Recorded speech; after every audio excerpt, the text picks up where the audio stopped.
Hey everyone, it's NJ. Welcome to day 9 of the Advent Calendar. We're really moving along on the 24-day breakdown of In His Stocking. So today we're starting chapter 4, and they had just finished their meeting.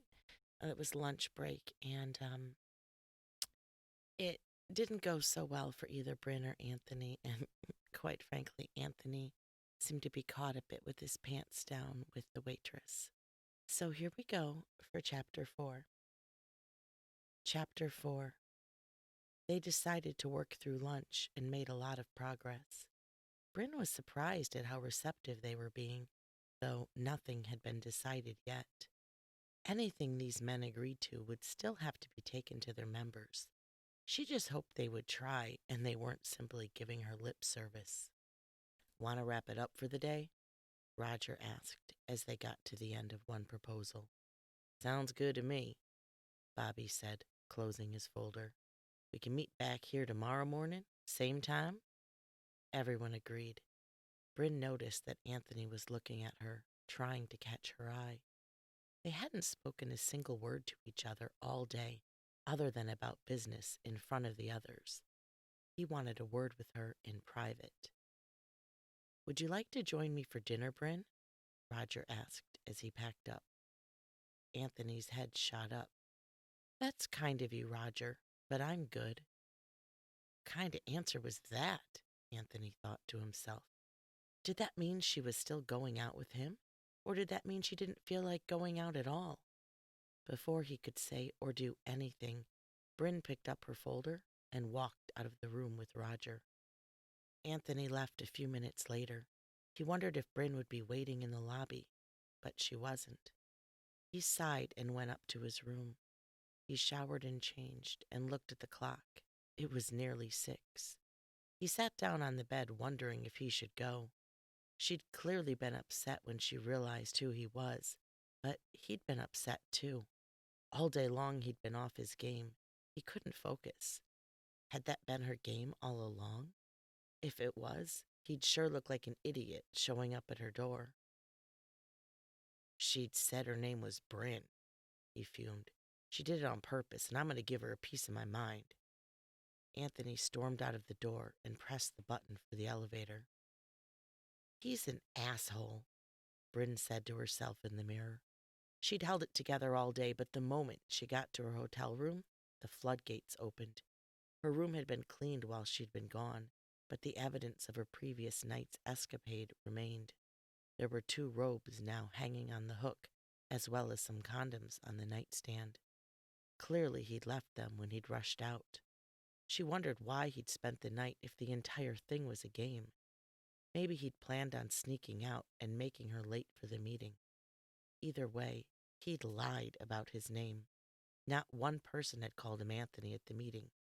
It had either been a fake name meant to give a woman for a one-night stand, or he'd planned on deceiving her all along. She felt beyond dumb when she thought of how she'd called out his name when he'd made her come. She looked at the clock. It was a bit after 6. She guessed he wasn't coming. Much to Bryn's surprise, she didn't start crying again. Yes, she felt stupid and used, but she wasn't sad. She was mad. Mad wasn't even the right word. She was pissed. She stood and checked her makeup in the mirror before storming out of her room.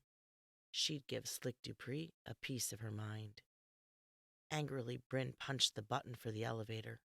When the doors opened, she came face to face with the man she'd been planning to see.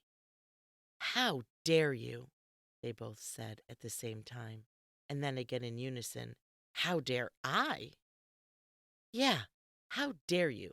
Bryn said, still in his face. You egotistical ass. You think you're God's gift to women.